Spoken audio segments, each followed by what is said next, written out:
Euroregione News. Le boschette sul Varmo, imprenditori rivoluzionari. Una famiglia di imprenditori veneti, da alcuni anni in Friuli Venezia Giulia, ha usato l'intelligenza per organizzare una serie di strutture produttive sfruttando le peculiarità naturali del territorio. La consigliera di Varmo Antonella Iacuzzi, il titolare Luca Bottere e l'assessore di Codroipo Graziano Ganzit ci raccontano una storia in cui vincono tutti: amministratori, cittadini e imprenditori. Ci troviamo a Belgrado di Varmo, presso l'azienda agricola Le Boschette di Luca Bottere e Laura Pasin.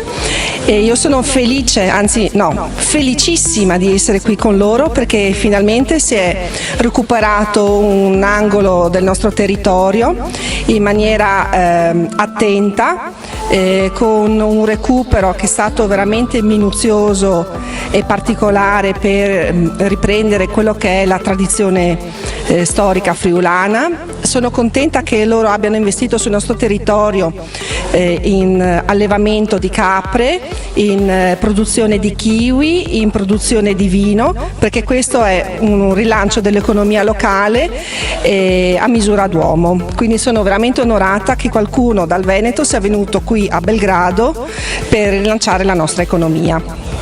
Buongiorno a tutti, l'idea parte circa 7 anni fa.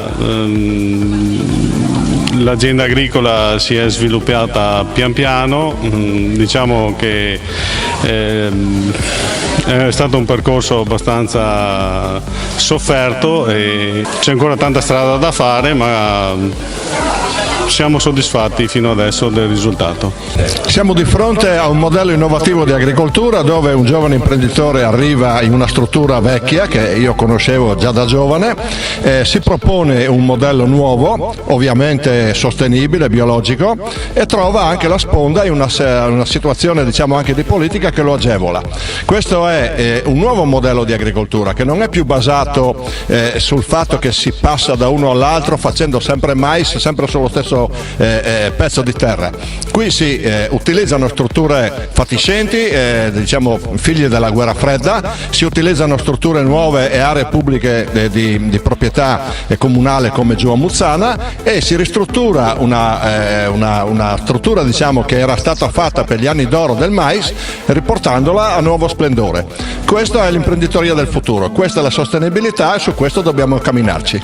Dal Medio Friuli per Euroregione News, Marco Mascioni. Euroregione News.